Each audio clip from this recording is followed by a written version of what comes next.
The North Dakota oil boom has received national attention. However, the public rarely has exposure to where these workers set up camp. Archaeologist Bill Caraher ventured into the Bakken oil patch to document life within these man camps. Well, thank you so much for being on the show today. You're welcome. Well, to start things off, what was the inspiration behind the North Dakota Man Camp project? It's sort of a strange little story that me and a colleague of mine, Brett Weber, in the Department of Social Work, we were working together on the island of Cyprus. I'm a Mediterranean archaeologist, and I was working on Cyprus, documenting a late Roman settlement there. And he and I were sort of talking back and forth about all sorts of interesting directions that our research could go in. And one of them kind of eventually turned to North Dakota. We said, well, why don't we use some of the archaeological methods that we're developing, or we've been using here in the Mediterranean, to document things back home. And he's in the Department of Social Work, and he has social policy interests, and he has interest in housing. I have sort of experience doing archaeological documentation. We thought, oh, let's try to bring these together and see what's going on in the western part of the state. So how are you kind of collecting data for this project?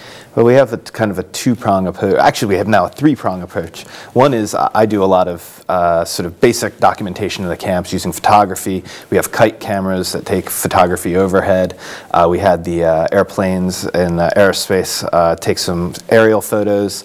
Lots of forms that fill out describing the objects that we see in these places. And then we also are doing interviews. And over the last 2 trips out, we've had photographers with us who are more attempting to capture things in a more impressionistic way and being less fussy about specific documentation and more interested in kind of capturing the larger picture of what we're doing. So, So where in the oil patch did you go?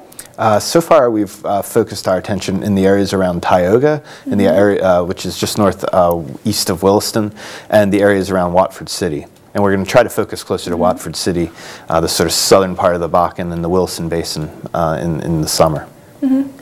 What was life like inside the camps?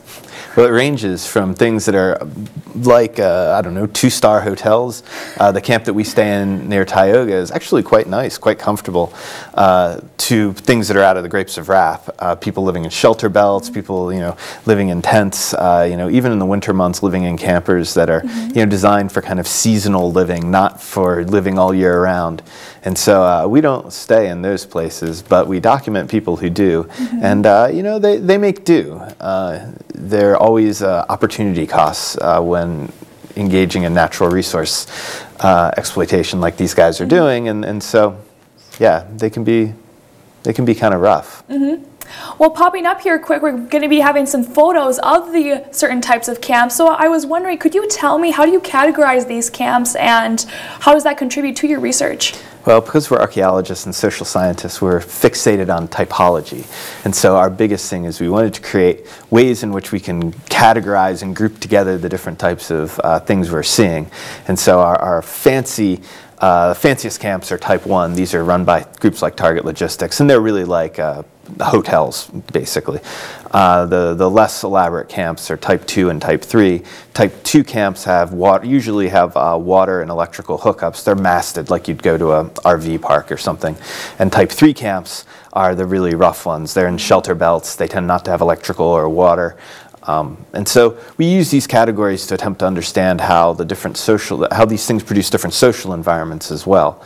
Ironically, we found that type 2 and type 3 camps have often greater sense of community than these places like hotels. But of course, in some ways this makes sense, right?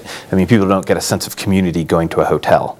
These are really functional places for living, whereas these others, people are staying longer, they're doing more to kind of create their own space, they're interacting more with people, their neighbors. So. One last question.